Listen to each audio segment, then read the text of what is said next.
Bene, voltiamo pagina, parliamo di parchi regionali e soprattutto delle sinergie e delle opportunità che possono avere.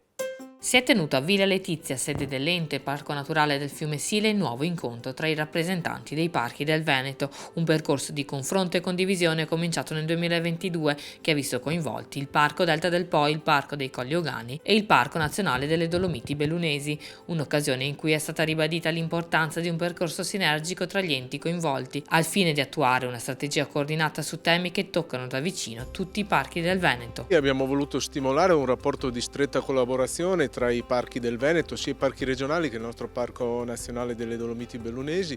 e questo per noi è un momento importante perché ci permette di metterci in filiera, di rappresentare quello che è un Veneto da scoprire, un Veneto naturale fatto di ricchezza, di biodiversità, e anche andando incontro a una maggiore sensibilità ambientale che è diffusa nella popolazione. Obiettivo avanzare un'azione coordinata a livello regionale, una rete che punta all'analisi e al superamento delle questioni che accomunano gli enti, oltre che al raggiungimento degli obiettivi più importanti, quali la salvaguardia delle aree naturali e la promozione dei nostri territori. Siamo certi che valorizzare questo aspetto della nostra regione significhi anche cogliere delle opportunità di sviluppo e di crescita di questi territori, perché interpretiamo l'esistenza dei parchi come un'opportunità di valorizzazione dei territori e di naturalmente crescita delle comunità che sono nei parchi. Questo per noi è un punto assolutamente strategico, perché riteniamo che il parco vada costruito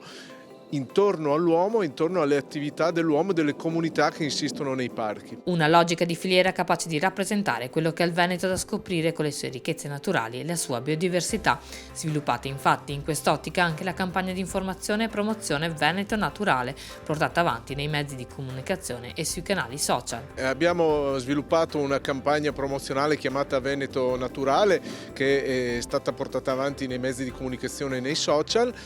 Questo per noi è un'opportunità per far conoscere il Veneto, per far conoscere i nostri parchi regionali, per attrarre un turismo che è un turismo diverso dal turismo di massa, che però rappresenta una nicchia molto importante e in forte crescita. Siamo certi che su questa strada abbiamo ancora molte opportunità da cogliere.